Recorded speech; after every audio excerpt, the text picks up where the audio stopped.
Bismillahirrahmanirrahim.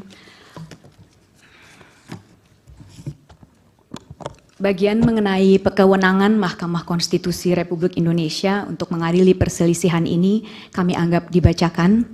Begitu juga penjelasan mengenai kedudukan hukum pemohon. Penjelasan mengenai tenggang waktu pengajuan permohonan juga kami anggap dibacakan. Sehingga kami mulai dengan membaca pokok perkara. Perhitungan suara yang dilakukan oleh termohon adalah keliru, karena seharusnya paslon 2 tidak mendapatkan suara sama sekali. Hal ini dikarenakan suara paslon 2 diperoleh dengan melanggar asas-asas pelaksanaan pemilu sebagaimana diatur dalam pasal 22E ayat 1 Undang-Undang Dasar 1945 serta merusak integritas Pilpres 2024 dengan dua cara. Satu, melakukan pelanggaran yang bersifat TSM, dan kedua, melakukan pelanggaran prosedur pemilu. Bentuk pelanggaran yang bersifat TSM yang pemohon permasalahkan dalam permohonan akuo adalah nepotisme yang dilakukan oleh Presiden Joko Widodo yang kemudian melahirkan abuse of power secara terkoordinasi yang bertujuan untuk memenangkan pasangan calon nomor urut 2 dalam satu putaran pemilihan. Sedangkan pelanggaran prosedur pemilu yang dipersoalkan dalam permohonan ini adalah pelanggaran yang terjadi sebelum, pada saat, dan setelah penyelenggaraan Pilpres 2024. Sehubungan dengan pelanggaran TSM yang terjadi dalam Pilpres 2024, pemohon membaginya menjadi 5 bagian. Pertama, apakah Mahkamah Konstitusi berwenang untuk memeriksa pelanggaran TSM yang terjadi? Kedua, apa bentuk pelanggaran PSM yang terjadi dalam Pilpres 2024? Ketiga, bagaimana cara menyikapi pelanggaran TSM yang terjadi dalam Pilpres 2024? 4. Apa dampak dari pelanggaran TSM yang terjadi dalam Pilpres 2024 bagi perolehan suara paslon nomor 2? Yang kelima, apa dampak dari pelanggaran TSM berupa nepotisme yang dilakukan oleh Presiden Joko Widodo selama Pilpres 2024 bagi bangsa Indonesia? Pertanyaan pertama yang akan pemohon jawab sehubungan dengan pelanggaran TSM yang terjadi dalam Pilpres 2024 adalah apakah Mahkamah Konstitusi berwenang untuk memeriksa pelanggaran TSM yang terjadi? Menurut hemat pemohon, Mahkamah Konstitusi seyogianya memeriksa permohonan akuo yang mempermasalahkan pelanggaran TSM berupa nepotisme yang kemudian melahirkan abuse of power yang terkoordinasi karena dua fakta hukum berikut. Pertama, adanya kekosongan hukum dalam undang-undang pemilu kita. Dan kedua, adanya instrumen penegakan hukum pemilu yang tidak berjalan secara efektif. Pertama, Undang-Undang Pemilu tidak mengatur mengenai nepotisme yang dilakukan oleh Presiden sebagai bagian dari pelanggaran TSM, karena Undang-Undang Pemilu hanya mengenal 2 jenis pelanggaran TSM. Pertama, perbuatan atau tindakan yang melanggar tata cara, prosedur, atau mekanisme yang berkaitan dengan administrasi pelaksanaan pemilu dalam setiap tahapan penyelenggaraan pemilu sebagaimana diatur dalam pasal 463 ayat 1 Jungto pasal 460 ayat 1 Undang-Undang Pemilu. Dan kedua, pelanggaran jenis TSM dalam bentuk money politics sebagaimana dimaksud dalam pasal 286 Undang-Undang Pemilu. Kedua, penyelenggara pemilu yang ada tidak efektif dalam menjalankan tugasnya sehingga membuat Pilpres 2024 menjadi pemilu yang syarat dengan nepotisme dan pelanggaran. Ketidakefektifan penyelenggara pemilu bisa terlihat dari beberapa hal.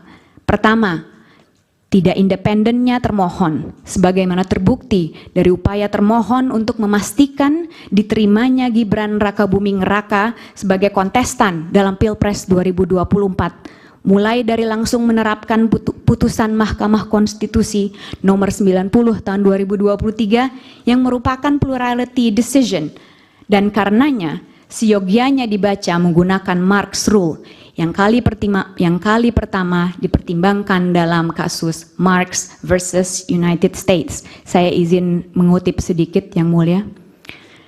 When a fragmented court decides a case and no single rationale explaining the result enjoys the assent of 5 justices, the holding of the court may be viewed as that position taken by those members who concurred in the judgments on the narrowest grounds. Sedikit terjemahannya sebagai berikut.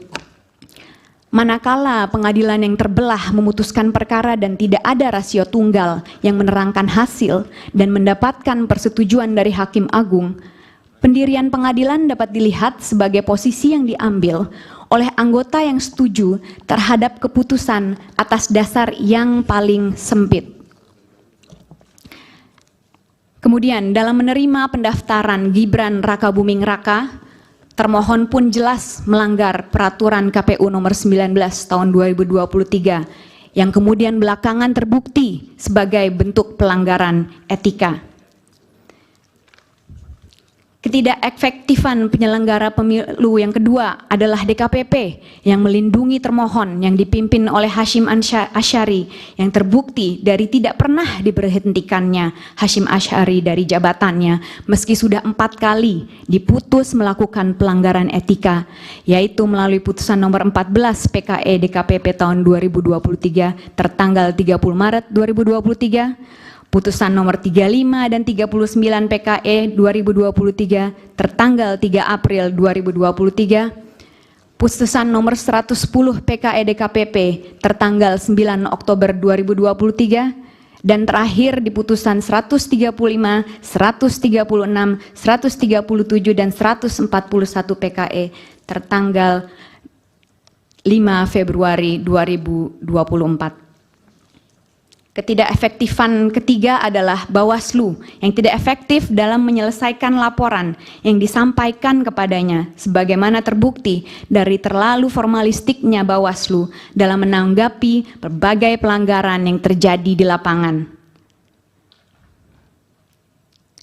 Secara teoretis, kewenangan Mahkamah Konstitusi untuk memeriksa pelanggaran TSM yang terjadi dalam Pilpres 2024 lahir dari beberapa argumentasi berikut.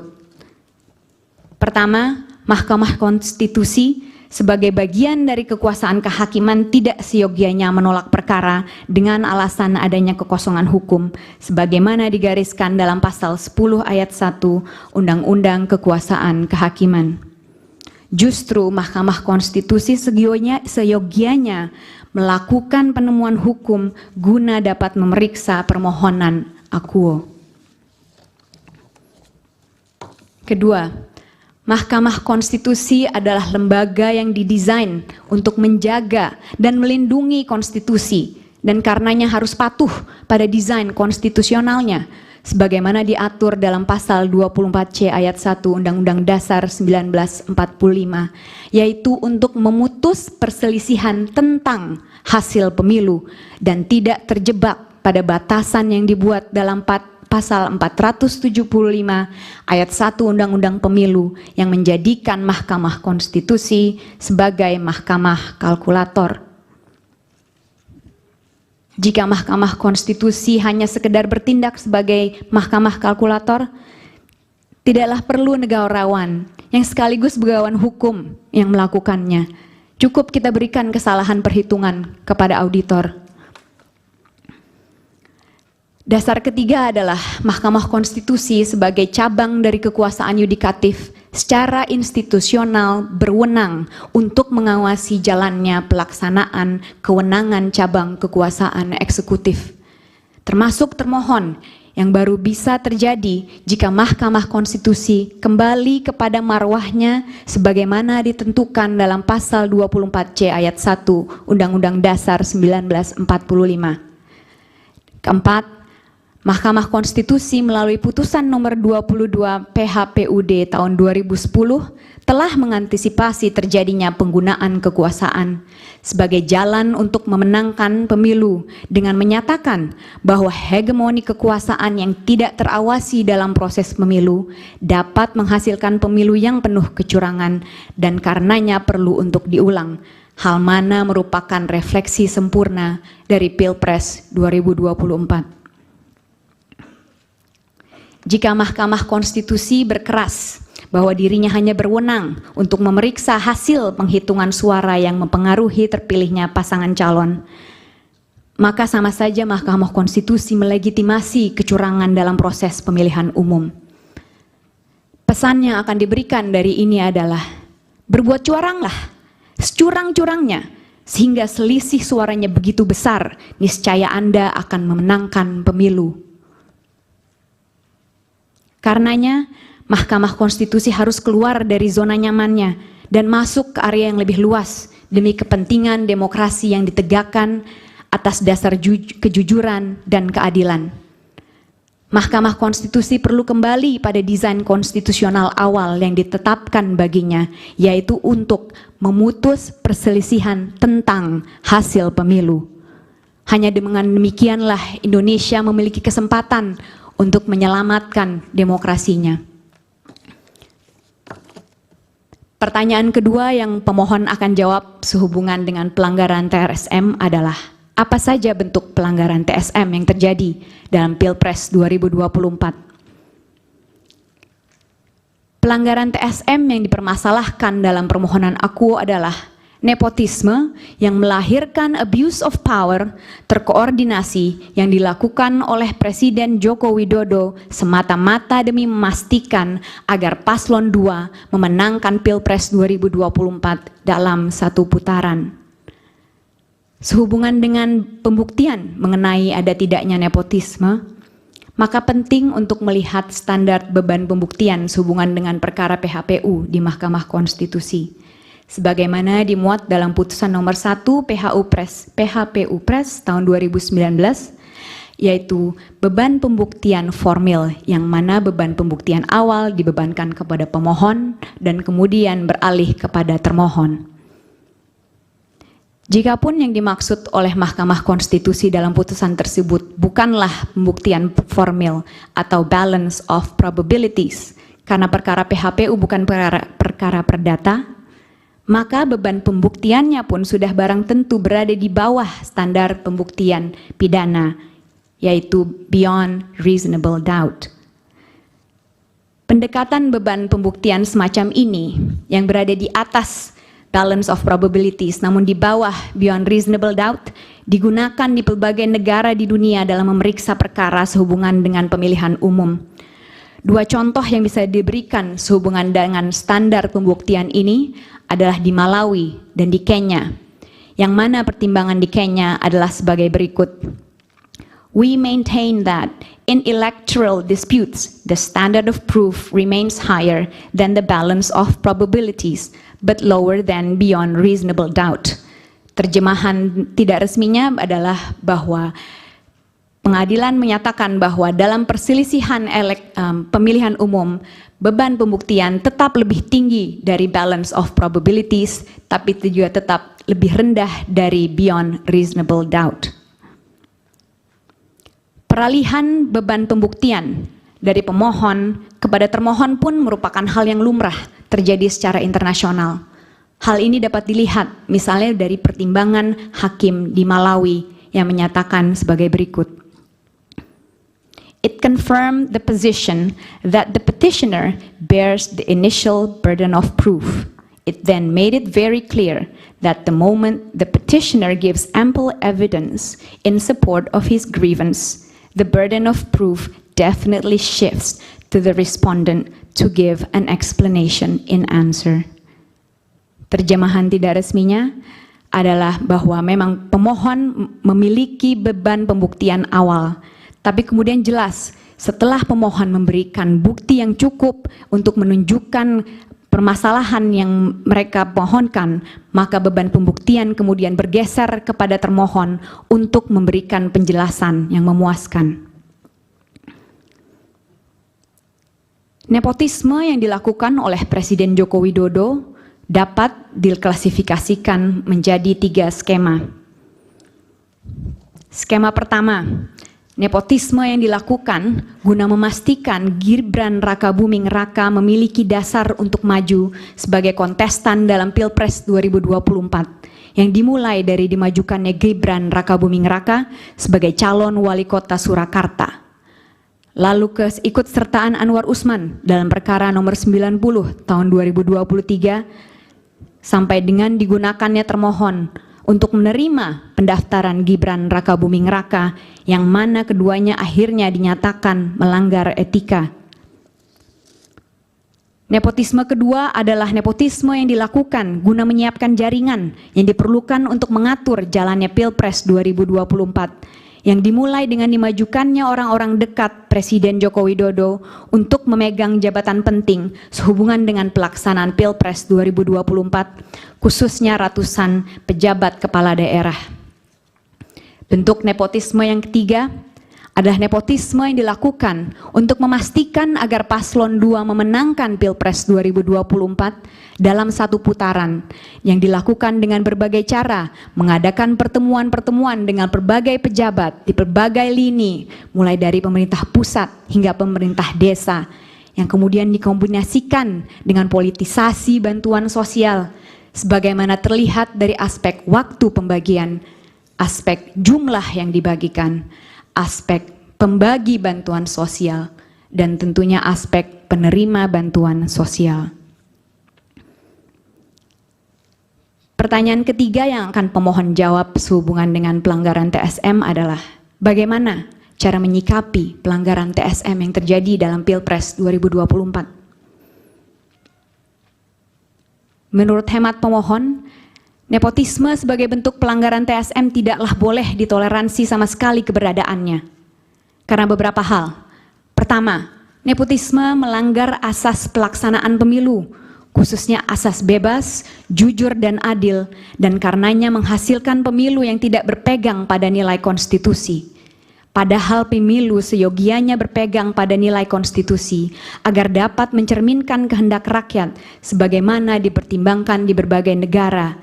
Di Malawi, dalam perkara Arthur Peter Mutharika and the Electoral Commission versus Saulos Klaus Chilima and Lazarus McCarthy Chakwera pada tahun 2020, terjadi juga di Zimbabwe dalam perkara Morgan Tsvangirai versus Robert Gabriel Mugabe and 3 others pada tahun 2013, dan juga terjadi di Austria dalam perkara di Mahkamah Konstitusi nomor WI 6 yang dilakukan pada tahun 2016. Penyebab kedua adalah Undang-Undang Pemilu mendesain 2 jenis pelanggaran TSM, yaitu pelanggaran berdasarkan skala untuk pelanggaran administrasi pemilu dan pelanggaran berdasarkan jenis untuk money politics. Nepotisme seyogianya digolongkan sebagai bentuk pelanggaran terstruktur, sistematis, dan masif berdasarkan jenis, yang artinya keberadaannya sekecil apapun harus dilihat sebagai pelanggaran berjenis TSM karena akibat dan pelakunya yang menyerupai money politics. Ketiga, nepotisme yang dilakukan oleh Presiden Joko Widodo untuk memenangkan paslon 2 dalam satu putaran memiliki dampak yang sangat luas karena menimbulkan abuse of power yang terkoordinasi yang dilakukan oleh seluruh instrumen kekuasaan. Aparat penegak hukum dijadikan alat kampanye dan pengontrol massa. Kementerian dijadikan pembantu presiden untuk urusan pemenangan dengan diberikan target suara. Kepala daerah dijadikan tim pemenangan lokal yang mana penolakan akan berujung pada pencopotan atau penyidikan. Dan kepala desa pun dijadikan ujung tombak pengumpul suara, di mana masing-masing diberikan target bahwa paslon 2 harus mendapatkan lebih dari 50% suara. Jika tidak, maka bantuan sosial tidak disalurkan dan aparat akan memproses mereka secara hukum. Pertanyaan keempat yang akan pemohon jawab adalah, apa dampak dari pelanggaran TSM yang terjadi pada Pilpres 2024 bagi perolehan suara paslon nomor 2? Dampak utama dari dilakukannya nepotisme yang kemudian melahirkan abuse of power terkoordinasi adalah melesatnya perolehan suara paslon 2 sehingga dapat memenangkan Pilpres 2024 dalam satu putaran. Model penggunaan kekuasaan yang paling nyata adalah pembagian bantuan sosial oleh pemerintah yang menyasar masyarakat desa yang kemudian diatribusikan pada sosok pribadi Presiden Joko Widodo. Ada 3 hal mengenai ini yang ingin kami bahas lebih lanjut. Pertama, bantuan sosial yang diberikan secara spesifik menyasar masyarakat desa dengan memanfaatkan kepala desa yang menurut kajian Edward Aspinall dan Ward Barenschot sebagai penghubung antara masyarakat dengan negara yang bisa secara efektif mempengaruhi preferensi pilihan masyarakat desa. Hal ini dibuktikan lebih lanjut melalui survei LSI pasca Pilpres 2024. Hal kedua adalah bantuan sosial diatribusikan kepada sosok pribadi Presiden Joko Widodo, sebagaimana dinyatakan oleh Ketua Umum PAN yang merangkap sebagai Menteri Perdagangan Zulkifli Hasan maupun Ketua Umum Partai Golkar yang merangkap sebagai Menteri Koordinator Bidang Perekonomian Airlangga Hartarto. Hal ini seolah diafirmasi dengan pembagian bantuan sosial langsung oleh Presiden Joko Widodo di berbagai lokasi di seluruh penjuru Indonesia. Ketiga, pengatribusian Presiden Joko Widodo kepada paslon 2 yang terbukti dari pernyataan Ketua Umum PAN yang merangkap sebagai Menteri Perdagangan Zulkifli Hasan yang menyatakan bahwa program bantuan sosial berasal dari Presiden Joko Widodo dan karenanya perlu untuk memilih Gibran Rakabuming Raka selaku anak dari Presiden Joko Widodo, maupun pernyataan Gibran Rakabuming Raka untuk melanjutkan seluruh program Presiden Joko Widodo yang ada, termasuk bantuan sosial. Dengan pengatribusian ini, maka terjadi penjangkaran atau anchoring di benak masyarakat bahwa pasangan calon nomor 2 adalah pasangan calon yang dipilih oleh Presiden Joko Widodo, sebagaimana terbukti dari survei yang dilakukan Populi Center yang menemukan bahwa mayoritas responden atau sekitar 55,7% menilai paslon 2 paling mampu melanjutkan program Presiden Joko Widodo. Bahkan elektabilitas Prabowo Subianto meningkat dengan kehadiran Gibran Rakabuming Raka sebagai calon wakil presiden dari Prabowo Subianto. Presiden Joko Widodo menguatkan persepsi publik mengenai keberpihakannya kepada paslon 2 dengan tidak menyangkal dan tidak mengklarifikasi keberpihakannya. Bahkan Presiden Joko Widodo bersikeras bahwa ia berhak untuk berkampanye dan berpihak, sebagaimana disampaikannya pada tanggal 27 Januari 2024 saat sedang berdiri bersama dengan Prabowo Subianto. Yang mulia Hakim Mahkamah Konstitusi, pertanyaan kelima yang akan pemohon jawab adalah apa dampak dari pelanggaran TSM berupa nepotisme yang dilakukan oleh Presiden Joko Widodo selama Pilpres 2024 bagi bangsa Indonesia. Ada 3 dampak nyata yang terjadi akibat nepotisme yang dilakukan oleh Presiden Joko Widodo. Pertama, rusaknya demokrasi di Indonesia karena kontestasi politik yang terjadi bukan lagi kontestasi yang sehat, melainkan hanya kedok untuk menempatkan orang yang dikehendaki menuju ke kursi kekuasaan. Hal ini melanggar maksim Vox Populi Vox Dei, memunculkan apatisme pemilih dan mendegradasi kepercayaan publik pada institusi pemerintahan yang ada. Dampak kedua, munculnya pertunjukan bobroknya etika politik oleh penguasa dengan adanya nepotisme dan abuse of power yang dilakukan oleh Presiden Joko Widodo. Ada 3 sumber etika yang dilanggar oleh Presiden Joko Widodo. Etika politik yang bersumber dari hukum, khususnya Undang-Undang Administrasi Pemerintahan dan Undang-Undang Penyelenggaraan Negara Bebas KKN. Etika politik yang bersumber dari tujuan bernegara, dan juga etika politik yang bersumber dari sumpah jabatan presiden. Pelanggaran etika ini faktanya memicu reaksi keras, tak hanya dari sivitas akademika, namun juga dari pemuka agama serta elemen masyarakat lainnya yang sayangnya semuanya diabaikan. Dampak ketiga dari nepotisme ini adalah munculnya pelanggaran lanjutan sebagai akibat dari contoh pelanggaran yang dilakukan atau bahkan instruksi yang disampaikan oleh Presiden Joko Widodo. Abuse of power yang dilakukan selama Pilpres 2024 tersebar di hampir seluruh pelosok Indonesia, yang dilakukan oleh Polri, TNI, kementerian dan lembaga, pemerintah daerah, dan bahkan pemerintah desa. Hal ini sudah mendapatkan sorotan khusus dari Komnas HAM di dalam catatan Komnas HAM atas penyelenggaraan pemilu serentak 2024. Izin berikutnya akan dilanjutkan oleh rekan saya. Terima kasih. Silahkan, waktunya tinggal 30 menit lagi. 29 menit tempat tepatnya ya. Terima kasih. Majelis Hakim yang mulia, sehubungan dengan